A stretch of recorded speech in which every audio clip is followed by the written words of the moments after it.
Shalom Bapak dan Ibu sekalian, selamat mendengarkan khotbah dalam channel ini. Jangan lupa like dan subscribe. Terima kasih. Semenjak suami saya meninggal beberapa waktu yang lalu, saya selalu merasa sedih dan juga saya merasakan nyeri di bagian dada. Sejak ditinggalkan suami pada bulan Mei 2020 yang lalu. Bahkan sejak saat itu saya menemukan channel ibu ya di YouTube, yaitu di Mesbah Doa. Saya bersyukur ya sampai saat ini saya tidak pernah ketinggalan mengikutinya, Bu. Puji Tuhan, semenjak saya ikut Mesbah Doa, ya saya merasa sangat dikuatkan, puji Tuhan. Ya, apalagi ibu selalu bilang orang yang sudah meninggal tidak perlu diingat-ingat lagi. Ya, justru kita yang masih hidup lah yang harus mengejar perkenanan Tuhan. Dan setiap habis mandi saya selalu ya menaruh minyak urut di bagian dada saya yang nyeri. Begitu Ibu Debbie berdoa di Mesbah Doa malam dan Ibu bilang tumpangkan tangan di bagian yang sakit, maka saya pun menumpangkan tangan di dada saya yang nyeri. Puji Tuhan, Bu, sejak saat itu sekarang saya tidak pernah pakai minyak urut lagi. Dan sejak saya menumpangkan tangan, Tuhan memberi kesembuhan kepada saya. Saya bersyukur karena kasih dan kemurahan Tuhan sampai hari ini saya tetap diberikan kesehatan. Terima kasih kepada Tuhan Yesus, juga terima kasih kepada Ibu Debbie. Tuhan memberkati ibu dan seluruh keluarga. Amin, amin, amin. Saudara, ya kesaksian yang luar biasa malam ini dari seorang ibu yang suaminya meninggal ya dari tahun 2020 yang lalu.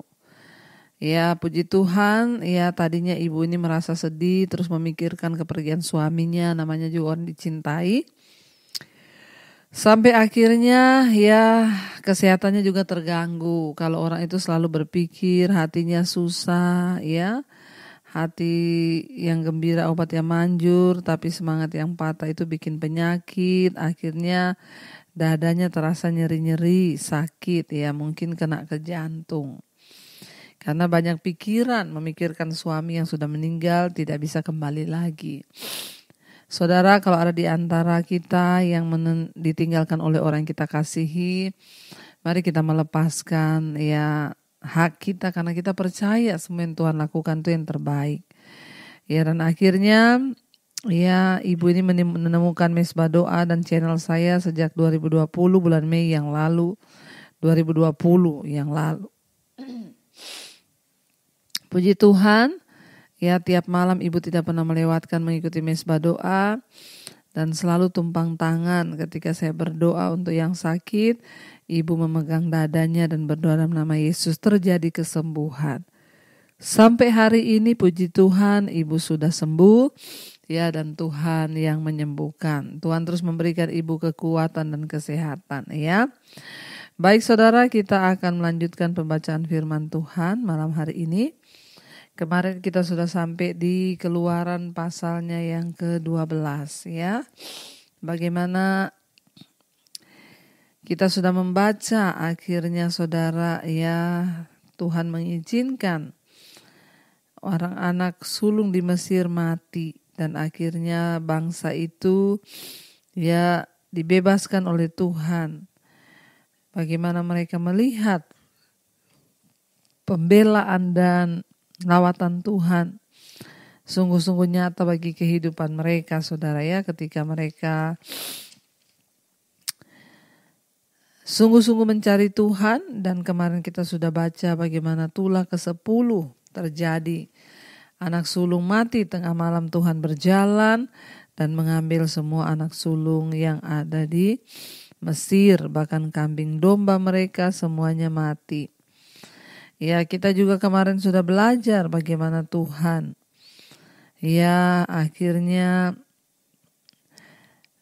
membiarkan ya orang Mesir itu memberikan ya apa yang diinginkan oleh orang Israel ya. Demikianlah barang-barang emas mereka berikan ya, kainnya indah-indah ya, dan mereka orang Israel meminta kepada bangsa itu Mesir, dan mereka emas, perak, mereka barang-barang berharga mereka dibawa.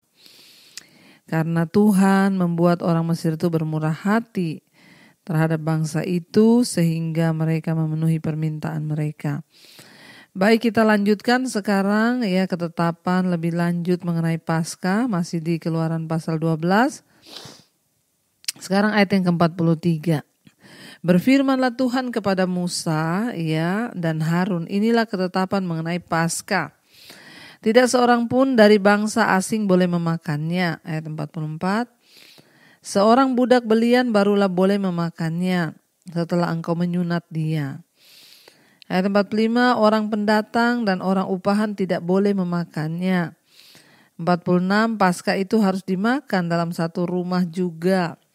Tidak boleh kau bawa sedikit pun dari daging itu keluar rumah. Satu tulang pun tidak boleh dibawa ke luar rumah saudara. Dan satu tulang pun tidak boleh kamu patahkan. Segenap jemaah Israel harus merayakannya. Tetapi apabila seorang asing telah menetap padamu dan mau merayakan Paskah bagi Tuhan, maka setiap laki-laki yang bersama-sama boleh mendekat untuk merayakannya. Ia akan dianggap sebagai orang asli, tetapi tidak seorang pun yang tidak bersunat boleh memakannya. Satu hukum saja akan berlaku untuk orang asli dan untuk orang asing yang menetap di tengah-tengah kamu. Seluruh orang Israel berbuat demikian seperti yang diperintahkan Tuhan kepada Musa dan Harun. Demikianlah diperbuat mereka. Dan tepat pada hari itu keluarlah dari tanah Mesir menurut pasukan mereka. Orang Israel dan tepat pada hari itu juga Tuhan membawa orang Israel keluar dari tanah Mesir menurut pasukan mereka. Kita melihat di sini saudara bagaimana Tuhan berperkara dengan bangsa ini dan akhirnya Tuhan mengizinkan mereka untuk pergi. Bagaimana bangsa ini juga disuruh untuk taat kepada Tuhan.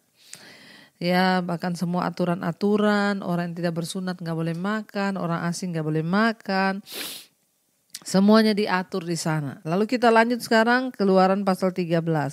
Ketetapan tentang anak sulung hari raya roti tidak beragi. Ayat yang pertama pasal 13, berfirmanlah Tuhan kepada Musa, kuduskanlah bagiku semua anak sulung. Semua yang lahir terdahulu dari kandungan pada orang Israel, baik pada manusia maupun pada hewan, akulah yang empunya mereka. Ayat 3, lalu berkatalah Musa kepada bangsa itu, peringatilah hari ini, sebab pada hari ini kamu keluar dari Mesir, dari rumah perbudakan, karena dengan kekuatan tangannya Tuhan telah membawa kamu keluar dari sana. Sebab itu tidak boleh dimakan sesuatu pun yang beragi. Kita tahu bersama hari perayaan Paskah Yahudi itu adalah sama dengan hari roti tidak beragi Jadi tidak boleh saudara mereka memakan sesuatu yang beragi. Kenapa saudara? Karena itu lambang dari mereka kudus tanpa ada ragi. Dikatakan kuduskanlah berarti mempersembahkan atau menganggap sesuatu sebagai milik Allah ketika mereka diperkatakan kuduskan Jadi di sini dikatakan praktik menguduskan yang diuraikan ini adalah untuk mengingatkan bangsa itu tentang pembebasan mereka dari perbudakan. Perayaan roti tidak beragi menandai orang Ibrani sebagai bangsa yang unik. Seakan-akan mereka diberi cap pada tangan dan dahi mereka. Apa yang Anda lakukan yang menandakan bahwa Anda adalah seorang pengikut Allah. Cara kita hidup cara kita bekerja, cara kita melakukan segala sesuatu itu harus menjadikan kita ini orang-orang yang melambangkan sebagai pengikut Kristus Dikatakan di sana hari ini kamu keluar dalam bulan Abib. Apabila Tuhan telah membawa engkau ke negeri orang Kanaan, orang Het, orang Amori, orang Hewi, dan orang Yebus, negeri yang akan dijanjikannya dengan sumpah kepada nenek moyangmu untuk memberikannya kepadamu, suatu negeri yang berlimpah-limpah susu dan madunya. Maka engkau harus melakukan ibadah ini dalam bulan ini juga. Ya, ayat yang ke-6, makanlah roti yang tidak beragi 7 hari lamanya, dan pada hari yang ke-7 akan diadakan hari raya bagi Tuhan.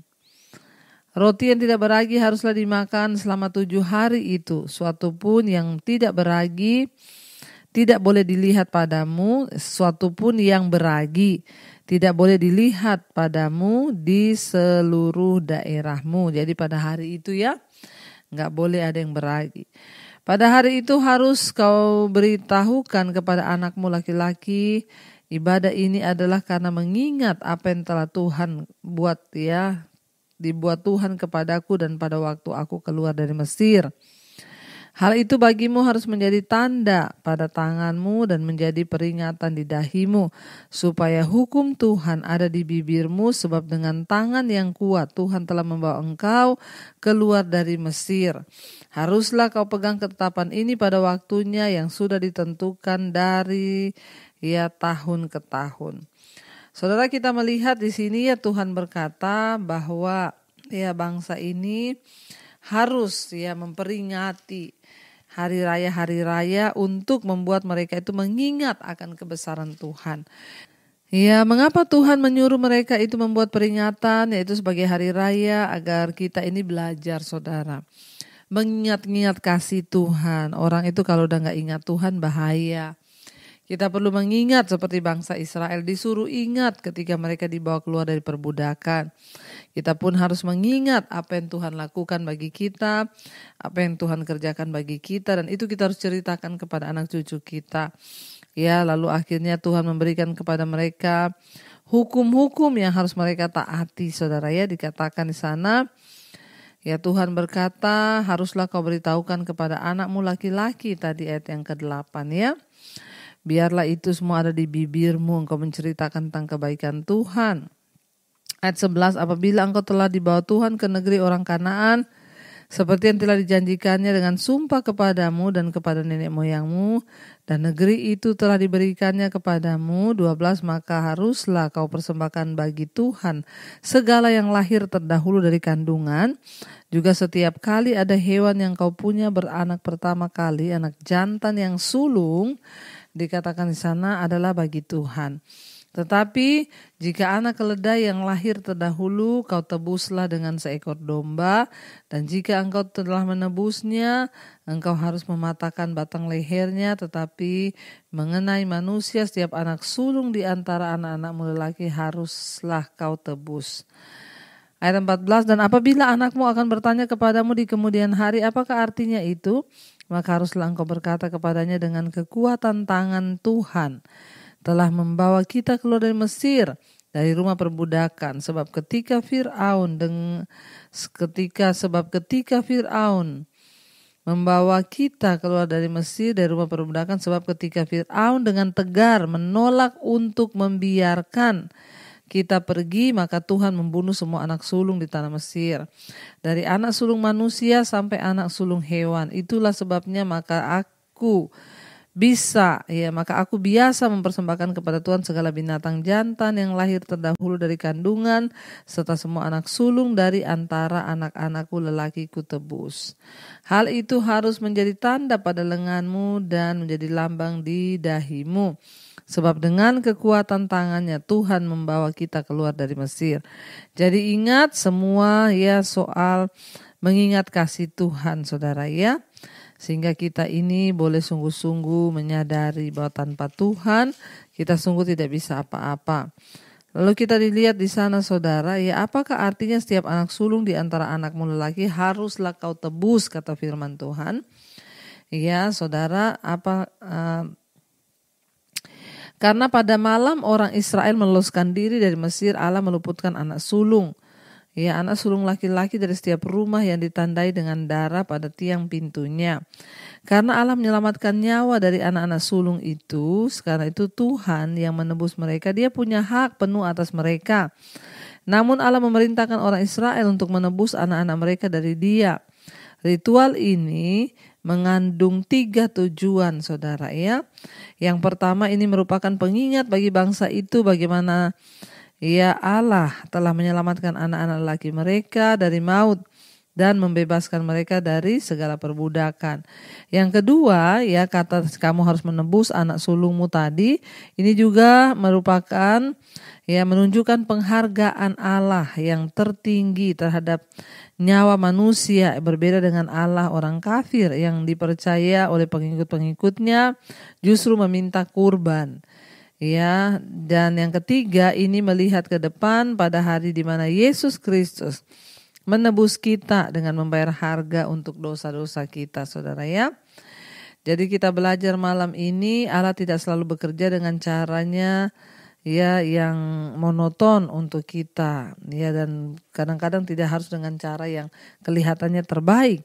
Ya, jadi kita melihat Tuhan bisa memakai segala cara, bukannya memimpin bangsa Israel melalui rute langsung dari Mesir ke tanah perjanjian, saudara. Justru ya kita nanti akan melihat bagaimana Tuhan memutar ya bangsa Israel ini menuju tanah yang seharusnya mereka tuju lebih cepat, tapi dibawa berputar. Tapi ada alasan Tuhan. Kita akan belajar besok, kita akan lanjutkan besok. Mari kita tundukkan kepala, kita mau berdoa. Terima kasih Bapa, kami mengucap syukur malam ini Engkau mengajarkan kami firman-Mu untuk terus mengingat akan Tuhan, untuk kami terus mengingat hari-hari kami ini adalah semua karena anugerah-Mu. Berkati setiap rumah tangga demi rumah tangga, suami, istri, anak-anak, terus mencari Tuhan, orang tua terus mencari Tuhan. Kesembuhan-Mu terjadi bagi setiap mereka yang sedang terbaring sakit, Tuhan jamah dan lawat. Kami berdoa dalam nama Yesus terjadi kesembuhan karena Tuhanlah penyembuh kami. Engkau juga Tuhan memberkati Bapa untuk semua orang-orang yang terbaring di rumah sakit, Tuhan juga menyembuhkan. Tuhan, kami berdoa biarlah Engkau juga membuka jalan bagi setiap mereka dalam pergumulan yang berat, hutang piutang yang terlilit dengan masalah-masalah keuangan. Tuhan turut bekerja memulihkan. Berkati setiap mereka yang mau sungguh-sungguh bertobat, meninggalkan kenajisan, percabulan, homoseksual, lesbian, perselingkuhan, dosa apapun juga Tuhan, rokok, minuman keras, obat-obatan terlarang, obat tidur, kami tolak dalam nama Yesus. Biarlah anugerah Tuhan saja yang tercurah bagi kami dan melepaskan setiap kami. Bapa juga terus memberkati mereka yang terikat Tuhan dengan ketakutan, kecemasan, kekhawatiran, yang terikat dengan segala macam dosa-dosa yang tidak berkenan di hadapan Tuhan. Engkau meluputkan Bapa. Berkati juga setiap mereka yang rindu punya keturunan, Tuhan bukakan kandungan yang tertutup. Yang bergumul untuk masalah ekonomi, keuangan, Tuhan pertemukan dengan orang-orang yang akan membeli aset, yang menjual aset, Tuhan Engkau tahu yang terbaik. Kami berdoa juga Bapa untuk setiap mereka yang rindu punya keturunan, Tuhan bukakan kandungan yang tertutup, Tuhan berkati yang berkekurangan. Kami percaya anugerah-Mu tercurah buat bangsa kami Indonesia dari Sabang sampai Merauke. Berkati Bapak Presiden Jokowi, wakilnya, seluruh jajaran kabinet TNI Polri yang ada. Indonesia aman tentram dalam tangan Tuhan. Berkati juga semua bangsa-bangsa di 5 benua, Asia, Afrika, Amerika, Eropa, Australia. Tuhan turunkan damai, sejahtera dan perkenanan-Mu. Kami terus berdoa untuk rencana kami dari tim Mesbah Doa berangkat ke Israel. Tuhan menyertai kami. Kami percaya anugerah Tuhan cukup bagi kami. Berkati, beri kesehatan, kekuatan bagi setiap mereka yang sudah Tuhan pilih untuk ikut datang ke Yerusalem, menikmati tanah perjanjian-Mu Bapa. Kami percaya anugerah Tuhan melimpah atas setiap kami. Cukupkan apa yang kami butuhkan Tuhan. Terima kasih Bapa. Kami membuka hati dan tangan kami untuk menerima berkat. Diberkatilah Engkau dalam kehidupan-Mu. Karena itu terimalah kiranya berkat dari Allah Bapa, cinta kasih Tuhan Yesus Kristus, penyertaan Allah Roh Kudus menyertai hidup mulai hari ini bahkan sampai kali yang kedua. Tuhan Yesus datang menjemput kita, nama-Mu tercatat dalam kitab kehidupan. Dalam nama Tuhan Yesus yang percaya diberkati, katakan bersama amin, amin.